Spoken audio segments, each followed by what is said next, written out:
Whew, ready, let's go. Hello, welcome to my podcast, To Mike von Joe Suit. I am Joe Suit, and I'll be giving a mic to Bethany. She is one half of the Heart Chart nonprofit. Beth has a rare disease called Hypertrophic Cardiomyopathy, or HCM for short. Something is wrong with her heart. Her heart cannot pump enough blood to her body because her walls are thick. We'll talk way more about that in a little bit. I am just shocked, absolutely shocked, that you own a shirt. How are you today? I am good, and I do own plenty of shirts, though I know my Instagram, you would think otherwise, but I'm doing good. How are you? I'm great. I'm excited that you came, and we're gonna have a kick-ass episode. So Yes. first, I want to let the audience know they're wondering why I am shocked that Beth is wearing a shirt. If you go on her Insta and possibly in real life, she is super confident with herself and body. She basically doesn't own a shirt, right? It's a great segue of what we will be Basically. talking about today. She has this thing that you can see from the side. Want to educate the audience on what it is, or should I? Up to you. I can if you want.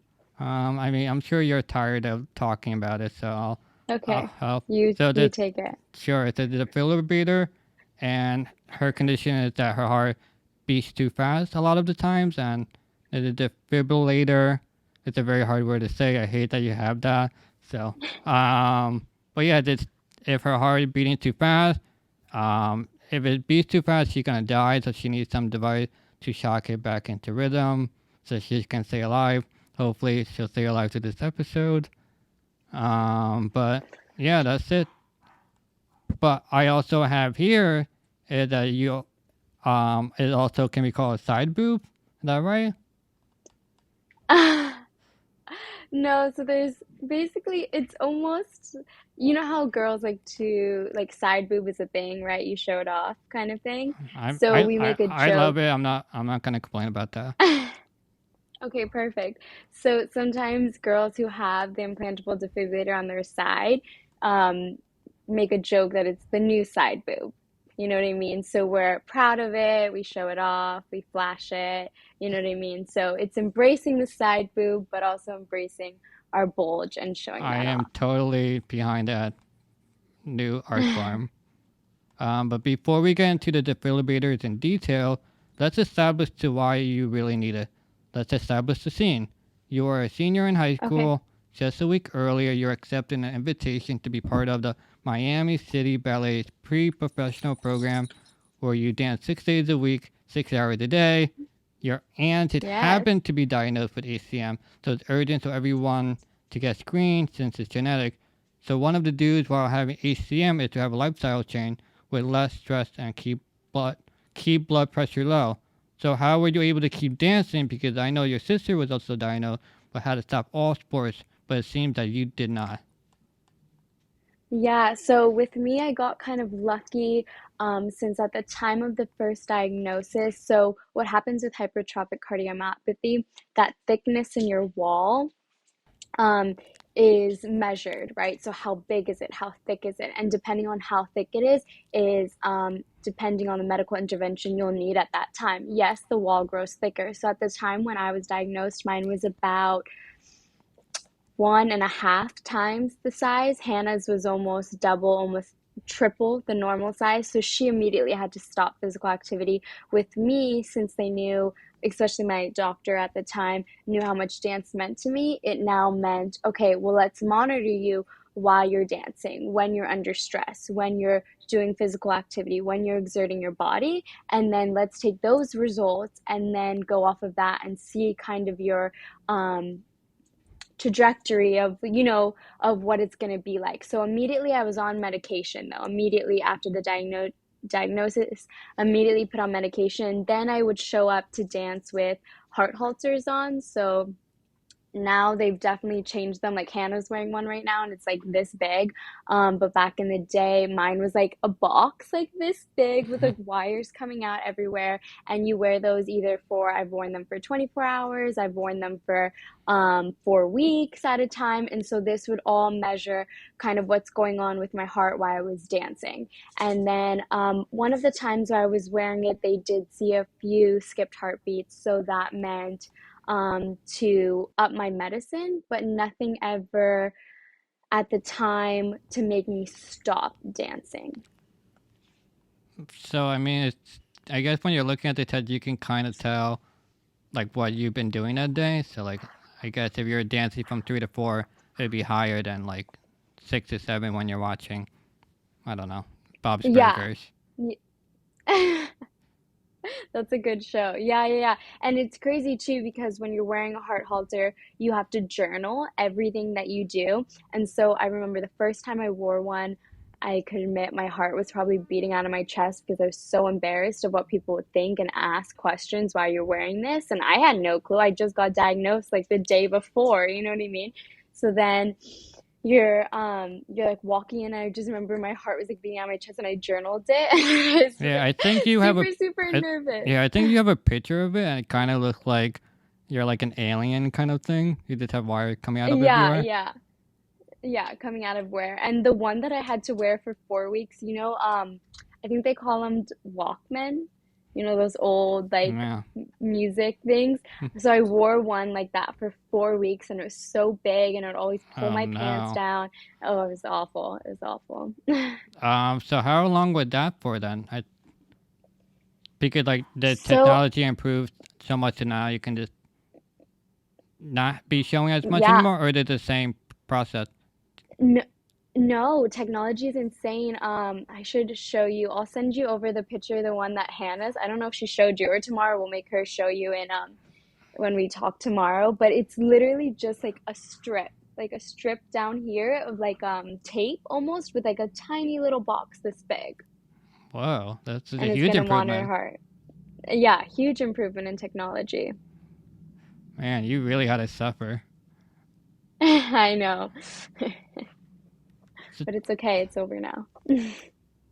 so now I'm curious that how would your aunt not dead since she is much older than you, and it seems you have to constantly monitor with medication. Yeah, so with hypertrophic cardiomyopathy, what happens is that thickness in your wall is different in everybody. So, for example, well, even my mom has hypertrophic cardiomyopathy, gave birth to 9 kids, and nothing ever happened to her. And she found out around the same time Hannah and I did. But the thickness in her heart wall is much lower. So, what happens with is depending on the thickness, is how doctors decide on exactly what medical intervention you need and also decide on the symptoms you're having. So I had a few passing out episodes, so that meant you need the defibrillator. I had skipped heartbeats, that meant I needed to up my medicine. So it all depends on kind of the symptoms you're having, plus with the thickness of your wall. Do, do you know if you have it since birth and it kind of builds up over time, or is there like no medical proof that that's how it So works? they call it a genetic heart condition. So basically, we had it since birth. Nobody knew. It's not really talked about much, this condition. Let's talk about it. It goes unseen.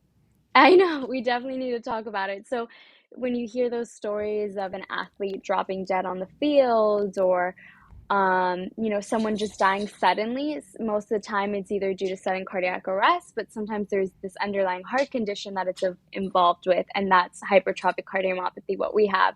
So we feel super blessed that we're alive today, but to think that we've had this our whole life and no one had no clue. We went to the doctors normally, we did normal checkups, you know what I mean? And it's crazy to think that nobody had an idea. Well, I'm guessing that you never have a EKG done during a regular checkup because I have never gotten done until I was on a clinical trial.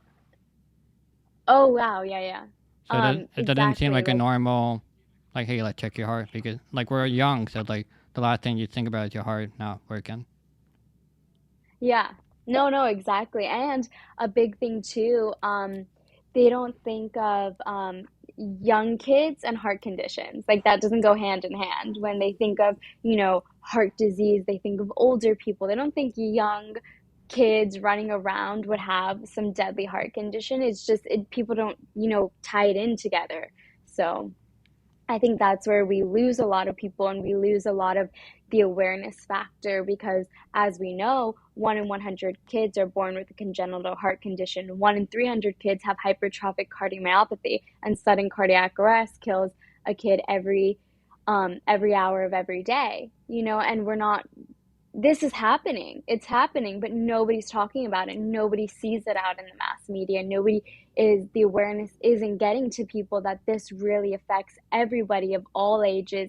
Whoever you are, it can come from you. It doesn't just come for girls or just for boys. You know what I mean? It comes for everyone, and it's really scary, but it's preventable most of the time. I mean, I want to dive into that more, but I know I mentioned she has a nonprofit, but that's for another interview. This is all about Bethany Oh, today. got it. Sorry. No, it's Sorry. I okay. get really passionate. No, I get it. It's intertwined with your whole, what you're doing with your life, which is great. But it's all about Bethany today. I'm sorry, guys. Okay. So I'm curious. So, is sports different? Like, you say you can do dancing, but like, can you do like others? Let's say, could you do like tennis, or is dancing a much less, I guess, stressful activity? Is that a fair way to say it? So so dance still has its stress for sure. My doctor that I had most recent, was hesitant in the fact that she didn't want me to do anything that was adrenaline based.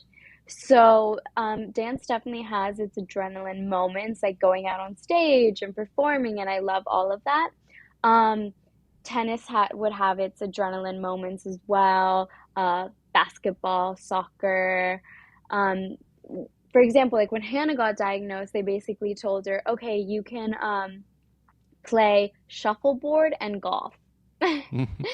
So they don't really want you like running and moving. And so I got lucky that I've been able to still dance and I still get to dance.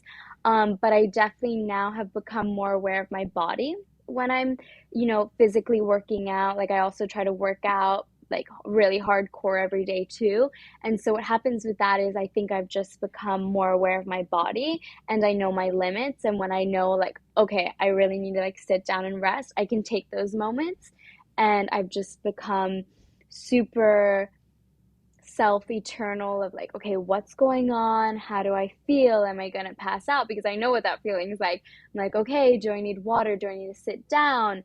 What do I need? Because now I can feel my heart. So now I've just become more aware of how to control it, but to still allow me to do the things I still love to do.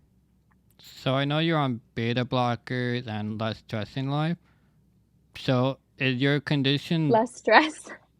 That's why I did my research. I mean, uh, No, you. I try to have much less stress, I promise. I just think it's funny. It's life.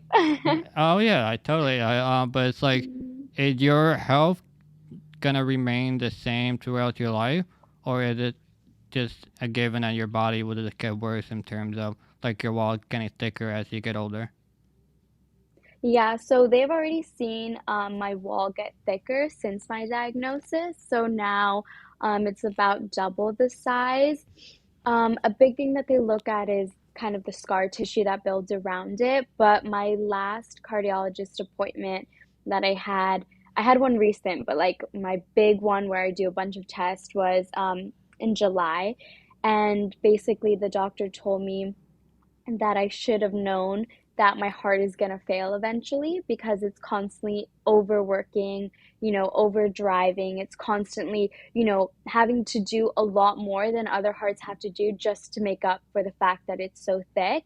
And so they talked about a heart transplant would be on my horizon and that I wasn't going to be like this really healthy person that I thought I always was gonna be, and I thought when they put the defibrillator in, I was like, yeah, I'm good, like no problem, I'm fine, and if anything happens, I'm gonna be shocked back to life.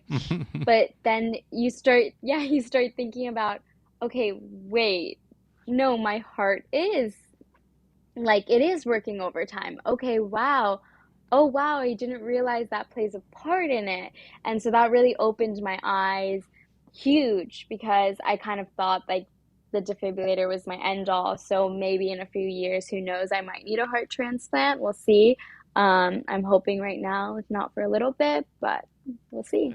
I kind of have the feeling that you're just taking advantage of what you have now and just working your, just, I guess, over stressing, and then just like, if your body gets worse later, then you'll just stop doing whatever. But for now, I feel like you're pushing your limits to what your heart can do right now. Is that fair to say? Definitely.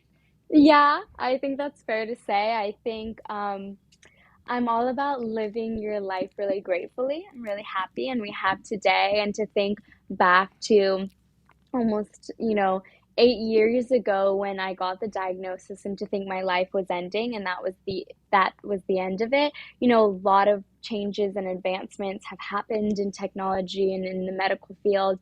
But I think right now we have this life and we have to live it to the fullest and be happy and enjoy it and like full of love. And I'm all about that. So definitely, I think sometimes I do push myself to the limit a little bit too much, and I'm like, okay, you should sit back, but I'm like, you know what, we have to be happy and live life. No, so I have here that you passed out a time or two. So does that mean like you almost died? So I don't know if that meant, so this is what happened. So we'll go to the first time it Story happened. So I time. was in the story time. So the first time it happened, I was in the shower. And thank goodness my little sister was in the bathroom at the same time, getting ready. And we come from a big family, so I can't do that. I was No, in the I need the door. I need the door closed. Like I don't want the heat to escape. So Oh yeah, yeah, yeah. So she was in there getting ready for, I can't remember, something. And then I was in the shower, and then I remember, like, if I'm in the shower and like this is the wall in front of me, I remember looking at the wall, and next thing I knew, my dad was leaning over the tub saying, "Bethy, Bethy, are you okay? Are you okay?" that's like And the worst I place to pass out, honestly. I know, in the shower, right? Because you can hit your head and all of that. Thank goodness I Well, and didn't. then So I think, and you're naked. And it's like, yeah, and you're naked too. So like, oh my gosh, like not good. So I had passed out. So that was random, out of nowhere. Nobody knew what to relate it to. You oh, know so what I you mean? couldn't And warn usually anyone. You just fell, I guess. I just fell. Like, Oh my all I god. remember is looking at I'm like washing my hair, and I remember looking at the wall.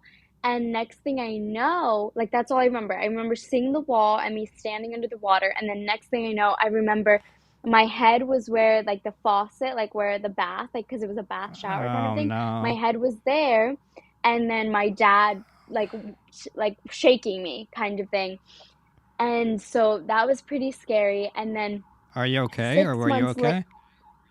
I was okay. I think so. I'm here. I'm fine. But like, since I wasn't wearing a heart halter or nothing, I didn't have the defibrillator at the time. There was nothing monitoring my heart. So we didn't know what it was related to, but we do know that with hypertrophic cardiomyopathy, a symptom is passing out. So they thought, okay, it must be related to the heart. And then 6 months later, one morning, I was in school in Utah at the time, and I lived with a family. And so I had woken up, I went to the bathroom again. I remember sitting like down on the toilet, and then I remember standing up, and that's all I remember. And I woke up with my head against the door, and I just remember looking over, and I see like where the cabinet or like the vanity is in the bathroom, and I start bawling and crying because I was like, how did I end up here again? Like, why am I on the floor out of nowhere? And nobody knew at that time. It wasn't like I locked the door. I was like, you know what I mean? Nobody knew how long I was out on the floor for. So super scary. So I go cry, right? And then I get up and I'm like, I'm gonna be okay. And then I call my mom, like she can do anything for me because she's like miles away. And I'm like, I think I just passed out. And so the family I lived with were super great about, super supportive. Um, and so took me to the emergency room. At the same time, I also did have one of my cysts in my ovaries rupture. So like that was going on at the same time. You We don't really know if need the to stay passing out. away from bathrooms. I think so. I don't know what to do though. I'm like, there's a fear in them, but you know, we have to use them. That's life. But yeah, not good. So after that passing out episode, I had my follow-up appointment with my cardiologist a week later.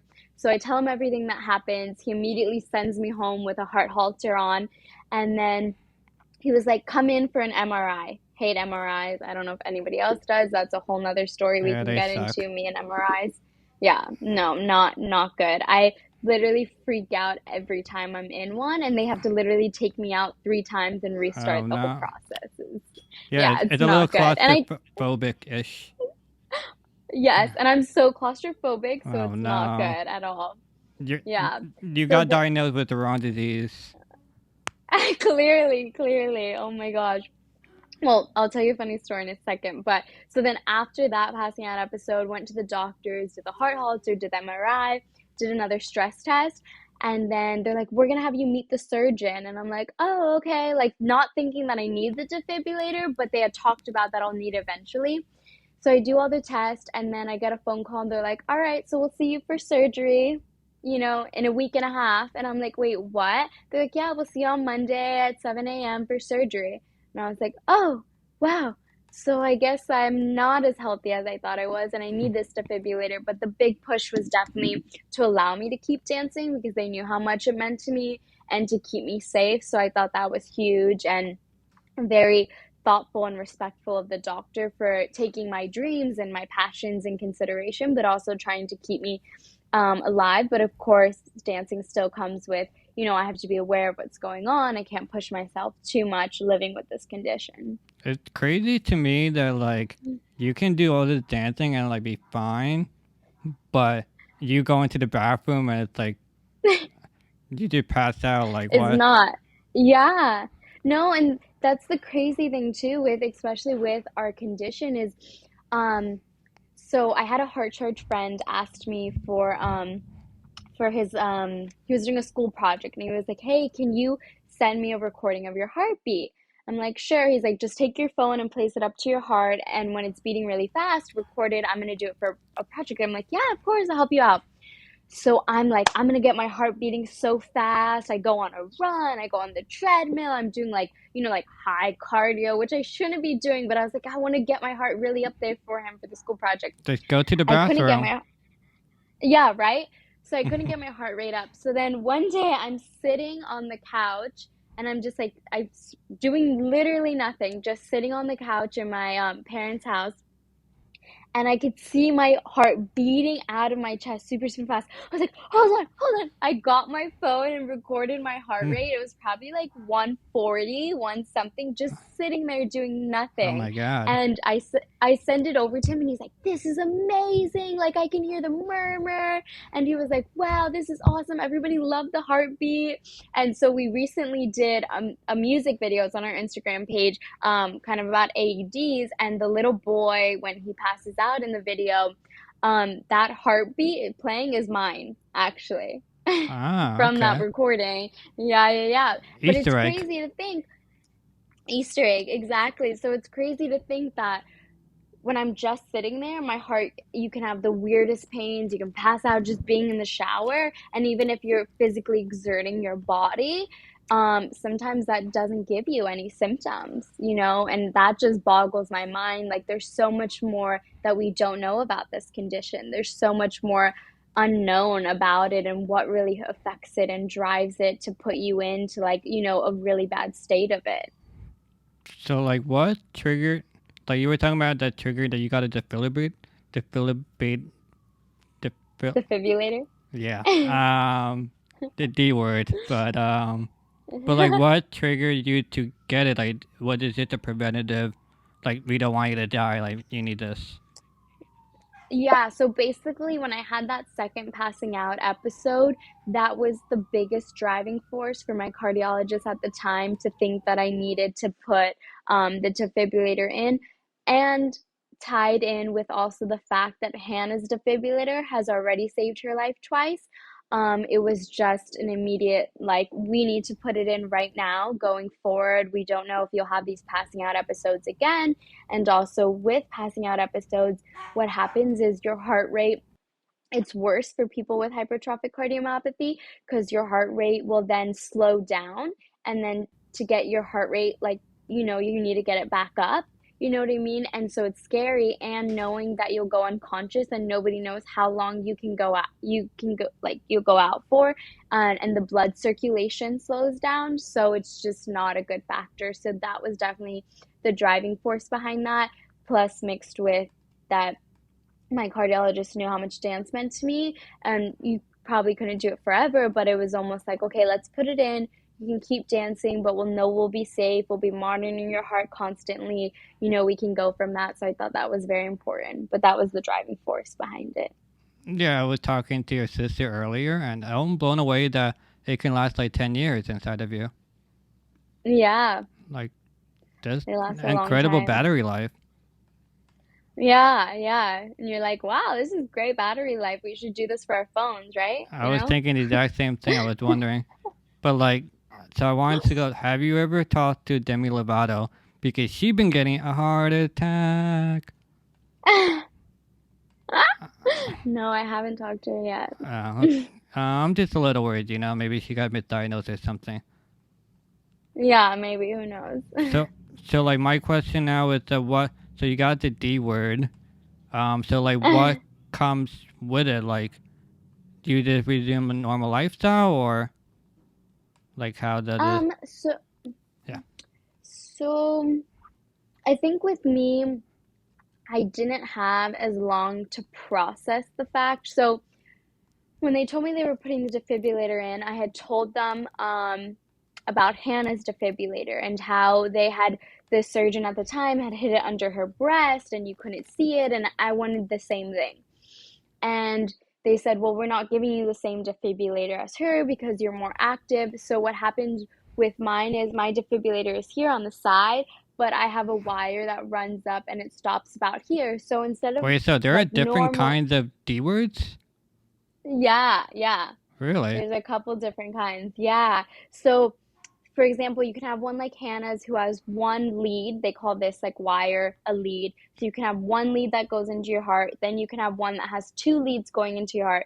Or you can have one like mine where the lead goes around the heart instead of in. So the fact that I got this one was because they were scared with how much dancing I would do and getting lifted and moving my arms and all of that, that they were scared that if I pulled it the wrong way, that the wire could slip out and puncture my heart. So that's why I got this one, because they could go in, because I have like another little scar here, they could go in, place it where it needs to be. So that was the reason I got that one. So when I sat down and they showed me the defibrillator, like a model version of it, they were like, oh, okay, so this is the one you're getting, but don't worry, this is like an older model. It's gotten smaller. So I'm like, okay, there's no way they're hiding this behind my breast. So I was like, okay. And they're like, it's going to go sit here on the side. And he was like, don't go look up photos of it, like in people, okay? Like, that's just going to scare you. I'm like, okay, I won't look at any And you photos. did. Of course I did. But I couldn't really find many, right? And I did like find some, but they were like older people and you couldn't really see it. So I'm like, okay, it's going to be fine. I'll be fine. But of course, this mental issues, started arising a little bit. I didn't have enough time to process it. This all happened in a week and a half from the time I got the phone call that it was happening to the day of surgery. But definitely I let things like negative thoughts come into my mind, and also being a dancer, as someone who stands in front of the mirror for 6+ hours a day, judging their body, judging how they look, judging how they're supposed to do something, this was going to be a little bit hard for me. I knew it. So the moment came, but I kept saying in my head, well, I knew it saved my sister's life, so it's going to be fine. Like, it's going to be okay. So I go in for the surgery. And when I come out of the surgery, I had a horrible time. That's another story. A horrible time waking up. I don't do well with anesthesia. Waking up after, horrible, horrible, horrible. So when I finally came to it, the surgeon came back and he said, everything went well, though you were way more smaller than we expected, so we had to play with how we fit the device inside you. And I was like, wow, that's exactly what I want to hear right now. Is like you telling me how you just noticed how tiny I was and you had to try to make it fit in me. I'm Maybe he like, thought you oh, were thick. okay. Yeah, I'm like, I don't know what he was thinking. I was like, okay.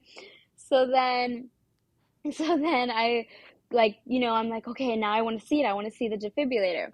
Well, they had already wrapped bandages, and when you come out of the surgery, they wrap this thing around you. It's almost like, when you wear like waist trainers to sweat and make your I belly mean, I like know what it is. tinier. I just don't wear it.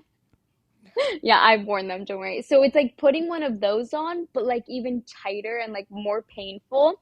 So I put one of those on, and then I'm like, I want to see it, I want to see it. And they're like, no, you can't see it. And then when I got sent home, they're like, all right, so you have to keep the bandages on. You can't shower for a whole week, and then you have to come see us, and then we'll see if we can take the bandages off. And I'm here like, oh my gosh, I just need to see how I look. I just want to see how I look. I need to know now. Like, I need to know now.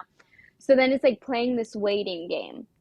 And I'm like, oh my gosh. And I'm like getting worried. And like the pain wasn't bad. It was fine. I knew it was there. I just really wanted to face my new reality. And I'll be honest, I'm the girl who, when I get a pimple, I freak out. You know what I mean? Like, Okay. this was now two new scars on my You're not. body, You're the worst you person to know? be diagnosed with this disease. Yeah, yeah. I'm like, this is not good. So then I go to the 1 week follow up. They're like, all right, so the bandages are not all ready to come off, so you have to let them naturally fall off. And I'm like, naturally fall off? Can I just rip them off right now? They're like, no, you have to let it, it's still healing. They're gonna be on there. Like, when they're ready, like, you can just finish taking them off, but they'll start coming off. I'm like, okay. So about a full 4 weeks later, I'm finally like faced, I'm like ready to see them. The bandages have come off. So I remember going to my bathroom, and the last bandage is there, and I'm like, holding on to it, and it's like falling off, and I take it off, and I like look in the side, and I had the biggest smile on my face ever. I was like in love with it. I was like, this is beautiful. Like, this is gonna save my life if I ever need it. I don't know why I freaked out. And if anybody, I mean, I've had people that are like kind of grossed out about it and like question what that is, and I love it. I think it's beautiful, and it's part of me now, and I've embraced it. But it definitely was a journey, and it's still at moments like when it's uncomfortable, or when I don't feel like it looks right in a shirt, or I can't wear, like it hurts to wear a certain bra. Like, then I get back in my head and I think like, oh my gosh, if I didn't Relatable. have this. Relatable. Yeah. I, So then I, I'm like, if I didn't have this. yeah, I was expecting a totally different response. Like I thought you would have this like self-esteem issue, and then like you have to like be hidden for like 2 years, and then eventually like came out of it. But like it just seemed like you were day one, minute one, that you were already satisfied with it. And then if you go on her social media, she's all no shirt, no shirt here. No shirt, just showing off my defibrillator. But no, yeah, exactly. I think I definitely am super grateful that whatever was in me, that I embrace it and I love it. And it's really sad because I've met other young girls too that are scared to get the surgery because of what others will think of them. We don't see this type of beauty out in the magazines. You don't see young people with defibrillators sticking out of their sides. You know what I mean? That's not normal. That's not in the standard of beauty. People make fun of it. People comment on it, talk about you when you're standing right there, like, what's going on there? And it's like really sad to see and hurtful. But I'm really glad for the girls that I was able to meet, that have only also helped boost like my self-esteem and my confidence, and help me reminder of why this is beautiful, but to help them see that this life-saving surgery is meant to happen, and who cares what other people think, but to see them embrace it so beautifully is a really, really gorgeous thing So to you see. so you mentioned that there were different kind of D's out there, and it sounds so wrong when I Mhm. say it like that. But like I actually did not find out in my research at all. So are you saying that yours, like you have a, is yours bigger than the average kind, or is it more that you're too small and then it couldn't hide as well? Like I don't, I mean Hannah, I don't think showed photo that much as you do. So how is hers hidden, but yours is more noticeable? So so hers is definitely smaller than mine. So there's two brands that make defibrillators, Boston Scientific and Medtronic. Hannah has a Medtronic. So normally when you see people have defibrillators, they have them up here in their chest, and they're about like they're a little bit. I'll tell Hannah to hopefully bring one on to the podcast tomorrow, of like her size. So they're like a little bit smaller. And so Hannah was really lucky that the surgeon at the time hid hers. Most of the time they'll put it up here though, even on girls. With me, the Boston Scientific one, they started using it more for kind of like younger athletes, younger people that got diagnosed with this, with the condition.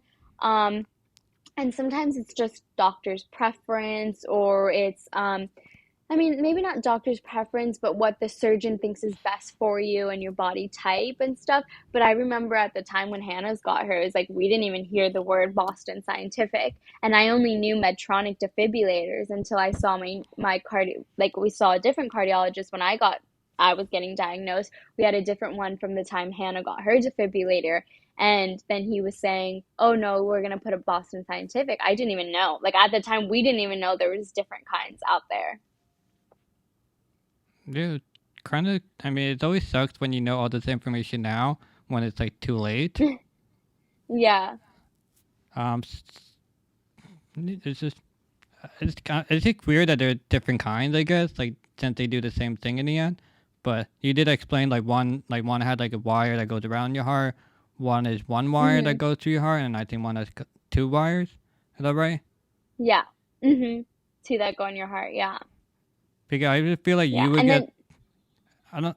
It's hard to say if you're more in danger or is Hannah more in danger because like it's kind of like because you're doing more athletic things, so like you're putting yourself in more danger, but at the same time, Hannah like she said like she'll go up the stairs and like pass out, so that's like yeah. extreme. So it's like a weird like if I had to choose like who I would want to be, like I don't know who I want. I guess I'd be want to be you because you can do athletic things, but at the same time, you're I don't know. It's a hard pick to choose. It's no, for sure. And definitely to think about how there's so many different defibrillators, but also how different. Hannah and I have the same condition, and we have our mom and our aunt has the same condition, but how it's presented ourselves, like itself in us, has been completely different for all of us. And so it's so crazy to think that like we all have this same condition, and just like the other friends that we've met with the same condition, how it's affected everyone so different. It's crazy. It's wild to think that. And so then you never everybody has different battles and everybody has different wins, and you don't it's just such a different world and stuff. And even with the defibrillators too, like Hannah's also paces herself but also can defibrillate her. Mine is just a defibrillator. Mine will just shock. It's crazy. Mine is compatible with MRIs. Hannah gets out of MRIs, and I'm like, that's not fair. Like, you Really? know what I mean? I don't want to go in anymore. Yeah. So it's changed. Technology has changed, but there's so many different types, and you don't know, like, supposedly the one that you get is the one for you, but I we'll feel see what like happens with I feel like in your technology. community, like you kind of have like two groups. You have like you and you have Hannah's where like you can be more athletic. So I'm sure there's like a group of Yeah. people that are like jealous of you because you can do all these cool things. Like you didn't really have to change your lifestyle much, while others Yeah. are just dying at the Yeah. going up the flight of stairs. Stairs. I know, and that also takes a toll on like myself too, is like seeing that I'm able to do some of these things that other people had to give up, and to see like their passions and dreams that they, grew up dreaming about wanting to do and accomplish one day, and the fact that they had to give them up is like really sad to see. But I also admire their drive and the fact that they don't give up, and despite a diagnosis they're not going to let it stop them, and I think that's important. Well, Hannah said that she went from going to sports and then she got really into filming. So thanks to her Yeah. disease, she was able to switch gears into something. Yeah, exactly. Yeah, find a new passion. And I love Heart Charged and the work I do for it, and I don't think I would have been able to like find that and find the happiness and joy I did without my condition. You know what I mean? But So we're gonna so like we were talking about the D for a long time. So like I'm thinking that you have 9 lives now, and so since you have 9 lives, you might as well pick a comfortable casket. You should like get one with a Bluetooth speaker and it play "Quit Playing Games with My Heart" or wait, Probably. "Don't Funk with My Heart." That's a good one too. That's a good one too. So when you have the D, are you like set for life, or do you got like upgrade to the latest model? Like, does it come with a Bluetooth speaker and a vibrating alarm clock to wake you up? No, I wish. So, no Bluetooth speaker. When it's about to die, it will start making this like annoying little, well, not annoying, but this like constant beeping sound, basically telling you you have a couple weeks, you need to go get it changed. Please don't go on an Definitely, airplane with that. The you last can. Yeah, you can. No, I'm saying with the beeping because the last thing Oh, someone gonna think is she has a bomb, and oh, then oh, yeah, yeah, yeah, yeah. Like, don't be planning a vacation. But the cool thing about these defibrillators is when you go and get your heart checked, I mean, you send like your transmissions from your device. It lets you know how much battery percentage you have left. So, for example, my most recent one was like a week ago, and I have 64% of battery life. So I know I have about 4 more years, and then then to start worrying about needing to get it changed. I'm hoping that within the next couple of years, maybe new technology will come around, and there'll be smaller ones. Right now, there's really nothing on the market that we've seen. It's kind of stayed, I would say, like the same kind of ones. Like the one that I have is like the most newest one from Boston Scientific. I think there's like one more newer Medtronic one, but it's about the same kind of look that Hannah has. But who knows, maybe within the next 5 to 10 years, something new will come along.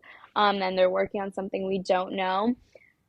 People talk about that they're thinking that they're going to be able to like create one that's like so small that it sits between your rib cage, and it's all based on radio waves or something like that in your body. I don't really know how that works, but who knows? Maybe we'll have something really, really tiny. so you'll be losing We'll your side see. boob. You'll be losing the I thing that know, makes which you will be so most sad. popular. Like, Yeah, I mean, I don't know if it makes me most popular, but I love it. I mean, I think it'll be so sad to lose it. Definitely, I'll still have the big scar, and I'll definitely take it with me. I'm not letting them, um, like, I want my defibrillator. I'm taking it home. Like, mark my words. Like, oh they're really? not. What are they gonna do with it? Yeah, I'm gonna be like, I want this so bad. Like, I want to take it home. I want to frame it. Like, it's going on the wall. Uh, I mean, it's a part of you. It's exactly. It's like a part of me. It's me. Yeah. I mean, it could be a, I guess, weird centerpiece for when someone walks into your house. Like, what is this thing? Yeah, like what is that? Like brown, oddly shaped You. I box mean, I hope they thingy. clean it or something. No, it comes brown. The color it is brown. I'm like, come on, of all colors, like couldn't you have put like a hot pink one? You know what I mean? But it comes in a brown color. I don't know Oh, why, that's but disgusting. yeah. Oh my god. So like, so now that you have the D and everything, do you still like? So I know we talked about the heart monitor. So like, do you still have to wear? Like, how do you monitor yourself? So, sometimes what they'll do is even if you have a defibrillator, like with Hannah right now, they'll still put a heart halter on you. And I was supposed to do a recording in a couple of months, the same thing kind of Hannah's doing. They'll still put it just to get just to see your heart with that on, just because they can get different results. But with your defibrillator, what happens is you send in a transmission weekly, and then that is sent off to the doctors, and then the doctors read it, and it's basically monitoring your heart 24/7. And then they can go in and look, and they can exactly say, oh, at 1:02 a.m. your heart was at 186 beats per minute. What were you doing? And then you try to think back, or if you have like a really good calendar, you think back, okay, where was I? What was I doing? So it is monitoring your heart So what were constantly. A you heart doing halter at is like a closer 1:06 look. a.m.? Oh, I don't know. That's never happened to me. I've been fine, but that's just an example. But it who knows? Maybe in the So like, future there is at no at. So 1:06 you're not a.m. actively checking yourself. You're just living normal life. basically. There's really no way for us as heart patients to check it or to read what's going on with our defibrillators, with our D words. It's honestly, it's all sent to the doctors, and then they notify us if something is wrong. But who knows? Maybe with technology, they'll create an app, and you can do it all through your phone, and maybe the app is then sent to the cardiologist. I mean, who knows? Technology might change that, and you'll have a better look of what's going on. The only thing we really know as heart patients right now is like when we feel a rapid heart rate, or we pass out, or we feel dizzy, or we feel something's not right. What we can do is we immediately call the doctor's office and we say, hey, I just sent a transmission in. Can you please let me know what was happening at 3:30? I wasn't feeling good. And then they can go in and immediately kind of read, check what's going on, and then get back with you an answer. I mean, it's not the quickest way, but it's the way that right now us heart patients are how we can get answers when we're not feeling good. So it kind of seems like you find out too late, though, in a way. Kind of. I mean, if you're feeling, the biggest thing I remember my surgeon told me was like, if you feel really, really bad and like just awful and you pass out or something's wrong, immediately go to the emergency room. If it's something like little or just, like you get over it, but if it's something major, like immediately go to the emergency room. But yeah, most of the time, if it's something huge, you don't have time. Like sometimes this could happen in the evening and the doctor's office is closed. Like you're not going to be able to call them in time, you know what I mean, and not get an answer till the next morning. So it is almost like, in a sense, sometimes it is too late. So I know Hannah got shocked 4 times. So how many times have you been shocked? So I technically, the only time we can count me getting shocked is when I got my defibrillator implanted. They basically stopped my heart and then restarted it with the defibrillator to make sure it worked. But I was That's out. risky. Yeah, and the fact is I didn't know that was happening. And I'm kind of mad that my dad didn't like get permission to tape my surgery because I would have loved to see it and how I looked, but I didn't know any of this was happening, but they had put a tube down my throat because they were going to stop my heart and have it like, check it and make sure that it started. I had no clue any of that was happening. And so I remember when I woke up from surgery, I'm like, my throat, like, Mm. it hurts so bad. And then my dad was like, yeah, they put a tube down it. And I was like, why didn't anybody tell me? No, I think they do it But for yeah, they so do it for all surgeries though. Putting a tube down your yeah, throat. yeah, most of them. Yeah, put a tube down your throat. Well, I didn't know they were gonna like stop my heart and like restart it. I No, didn't know that's that either. I scary. thought Like they were just like you're putting it in. that's Yeah. scary. Like you're. I mean, surgery is risky. I think most people survive, but like I'm. Yeah. I guess you didn't know beforehand. I think it's better that you didn't know beforehand because like holy Same, shit, yeah. that's scary. Yeah, Like yeah, yeah. I think so too. so like this. So I. It's always different from when you're reading a disease versus like having it. But like to me, it seems scary that you're almost on the brink of dying like every day because like you mentioned like you just were on a couch and your heart just started beating a lot. You go to the bathroom and it starts beating so much. So like, do you get used to the scariness or it's not scary at all, or you're just like you like forget about it and just Um, Um, I think almost in a way, you start coping with it and it starts to become your normal. So, for example, I had a friend reach out, has the same condition as I do, and he was telling me, "Hey, do you ever feel really lightheaded and feel your heart beating really fast?" I'm like, "Oh yeah, I've been having that recently actually." And he was like, "Oh, okay, do you know?" And then started listing off some factors. And he was like, okay, were you just worked out? And I was like, yeah, that's happened. And he's like, oh, did you not eat? And I was like, yeah, that's happened. And he's like, um, were you like, what do you do to cope with it? And all these different factors I've had in every different scenario. I've had it. I just came home from dinner and I feel super lightheaded. My heart is beating really fast. I do a normal workout, just go for like a walk, and I feel it when I come back. Like all these different factors wake up. So I couldn't pinpoint it to one thing to like get a definite answer. So you just start coping with it like it's your normal.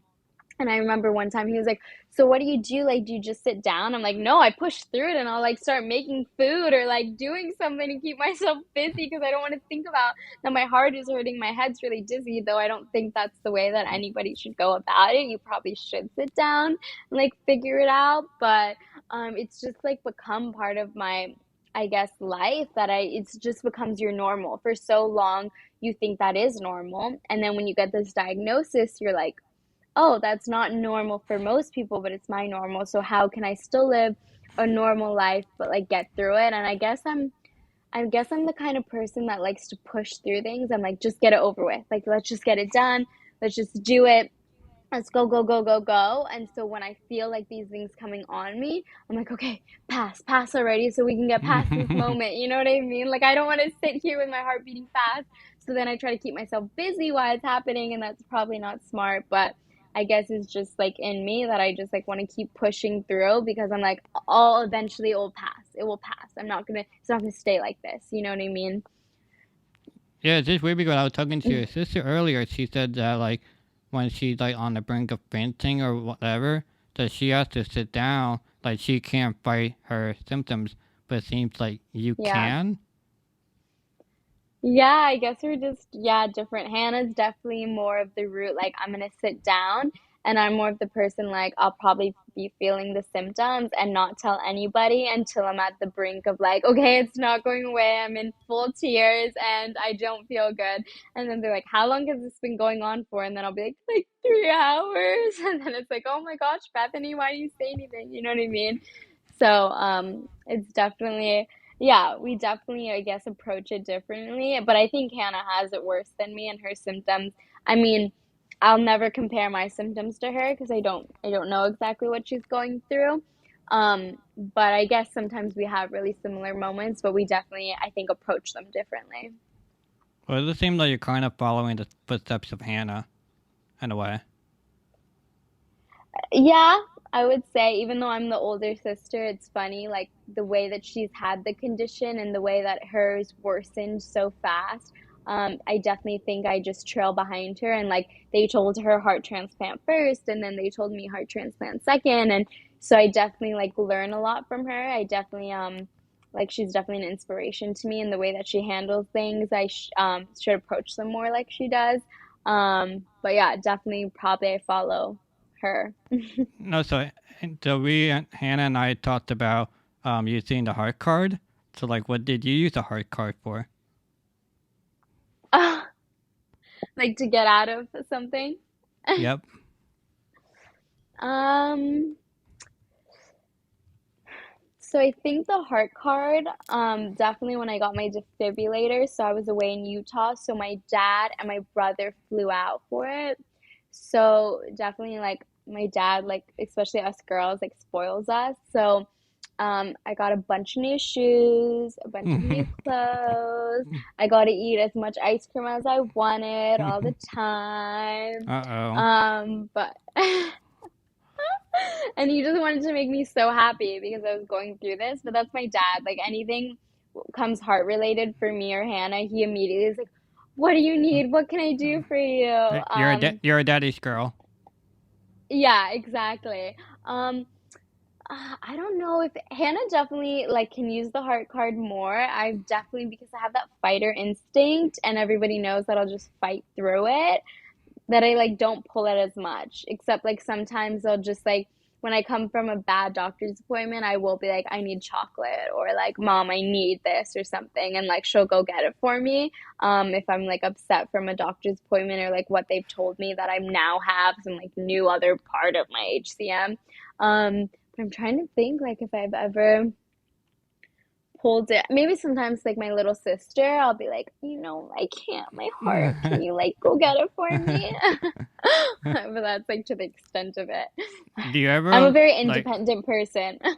No, totally. But like, I, I was talking with Hannah, and then like, do you ever use the like like I would be a bad son, and I'd be like my mom's yelling at me.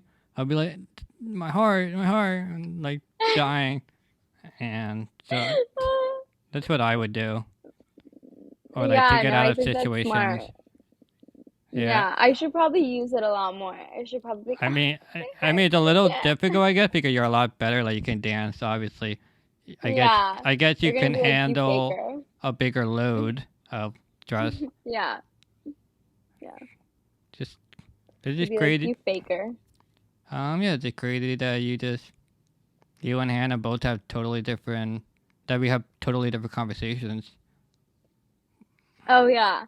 I know, like we always it's definitely like Hannah and I, you can definitely see the differences in us and I think it's so cool, but it helps it like more relatable, especially to like people we'll meet and stuff and it's like really cool, but our conversations are always like very completely different of like who we are and what we do and how we treat our HCM and how we approach it. So, I think it's cool to see though and just goes to show how much we don't know about this condition and how it affects everyone so differently. Well, I definitely learned a lot today. Before I take a mic away from you, is there anything you want to promote? Words of wisdom? The mic is yours. Oh, okay. Well, definitely anybody listening, please go follow us on Instagram at Heart Charge. And I just always love saying that no matter what form or shape your body becomes or takes on, that you're absolutely beautiful and there's so much to be grateful for. And don't let something bad or a diagnosis stop you from being you and being happy and being grateful. Mm, ditto. So thank you, Bethany, for coming on the podcast. Thank you, everyone, for Yes. listening and watching. And I'll see you guys next time. Bye.